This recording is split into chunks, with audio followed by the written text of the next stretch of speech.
maa ngi lay nuyu di leen ziar gars yi yaay Fatou Diagne mooy ndaw soos nga xam ne si keroog bi Adji Sarr di génn réew mi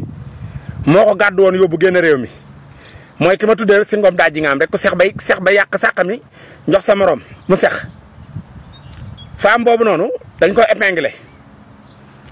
maanaam 300 et quelques millions yoo xam ne si nii ndaw si daf ko justifié wul fenn léegi nag xam nga temps yi ginnaaw ñoom ak des médias ñoo lëkkaloo dimanche passé dafa def émission mook Ndeye Fatou avion Ndiaye mooy Ndeye Fatou pilote mooy borom babal mi dafa def émission ak moom muy jéem a leeral far ndaw si dafa gën a pëtaxal boppam barki alxuraan ndaw si li nga wax foofu noonu ci sa émission boobu rikk boo demee dig na nga ko fa wax rek barki yàlla doo ñibbiwaat di nga namm sa waa kër li nga wax foofu ci émission boobu ne loolu mooy sa justification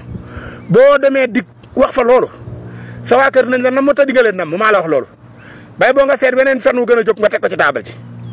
yéen amu leen problème sax yéen amagu leen problème nekk ci bopp réew mi di sàcc xaalisu réew mi di ko saax-saaxee nu mu leen neexee koo ci gis mu ne fooc yor ngan di lex